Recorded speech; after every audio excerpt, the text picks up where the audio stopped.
Okay mga kawerpapits, no, magbibigay tayo ng konting tip or konting idea, no, sa mga beginner, no, pero sa mga expert, wag na, skip nyo na to para wala na tayong iyakan. Okay, so ano ba kasi ang issue nito, no? Okay, so ang issue nito is yung 502 na mga counterfeit or mga fake. Kumbaga China na nga, pineki pa. So ganito, oh, pakita ko lang sa inyo mga kawerpapits. Ayan, oh.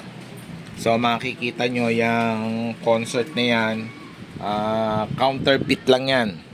So kasi ang original nito ay Summoning Venture. So malaki din yung yung toroidal transformer.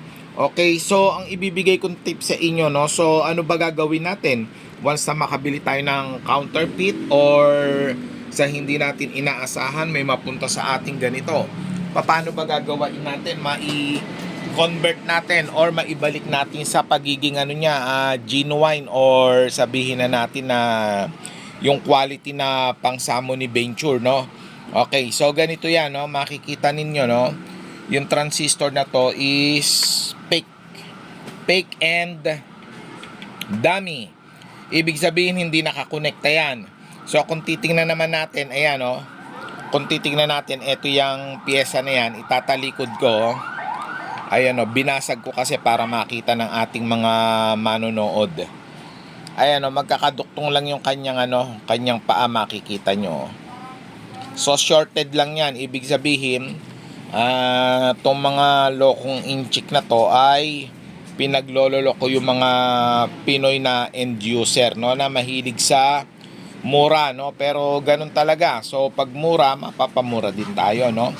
Okay, so ang topic natin or ang focus natin is paano ba natin magawa na magandang quality pa rin, no, kung nagkataon na nabigyan tayo ng ganitong klaseng amplifier. So wag na kayo malungkot, no, dahil meron naman tayong paraan at ituturo ko sa inyo yan kung ano-ano yung mga papalitan, no. Okay, so transistor, syempre palitan na natin ng legit. Okay, so kagaya yan, no, mga NPN and then PNP, ayan.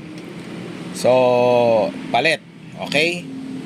And then tong resistor, so na tiyempo lang na sira, no, pero syempre i-check nyo din, no. And then second, ayan na, transistor, power transistor. So apat yan, palitan na natin. And then second, yung kanyang driver transistor, ayan, makikita nyo yung driver niya maliit. So palitan na natin ng malaki. So kagaya dito sa PNP side, A1941 yung power transistor, papalitan natin ng A940. Ayan, so nakaharap dito para talaga sa mga beginner yan, no. Spoon feed na yan. Okay, so sa NPN naman, yung katapat ng 5198, so papalitan natin ng C2073. So nakaharap din dito yan, no. Ayan, so kasi yung dating transistor niyan, ayan, doon nakaharap. So iba, kumbaga baliktad yung yung orientation. Okay? Sunod, next nating gagawin, no, syempre ihinang natin yan, no. Next nating gagawin, no, itatalikod ko yung board. Dahil sabi ko nga sa inyo, hindi nakakonekta yan, no. Kasi pag kinonekta yan at yan ang transistor, sasabog yan. Kasi nga, since shorted lang naman yan, no, ayan, no, jumper, oh. Makikita nyo yung kumikinang-kinang na paa nilagay ng inchik. Okay, so next, yung connection na idadagdag natin dito sa kabilang side. Ayan, yung aking kamay, ayan, oh.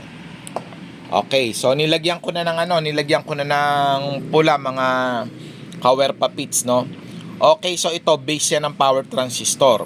So kasi makikita nyo, isang base lang ang nakakonekta sa ating driver transistor. So kaya iso-short natin yan, ayan, no.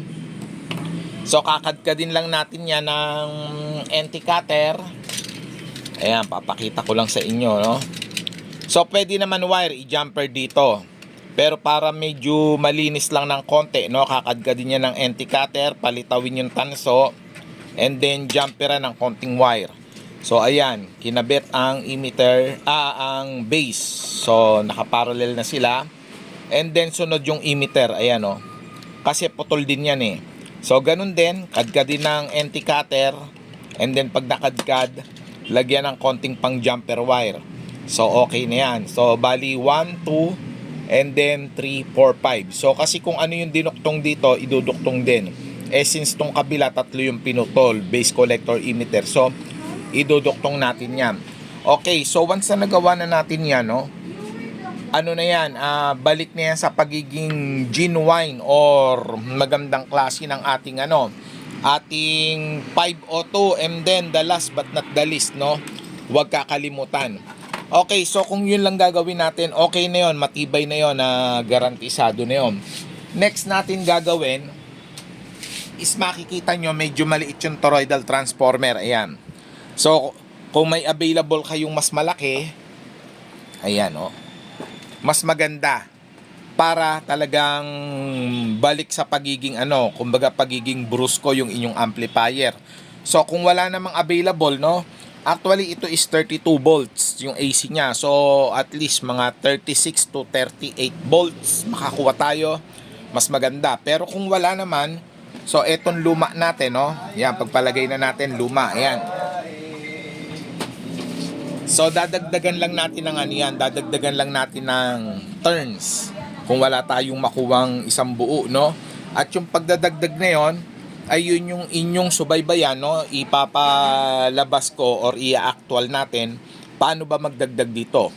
So yun lang mga kawer papits, no? At salamat sa panonood, like and share. So papalo na rin sa mga hindi pa nakapalaw. Salamat.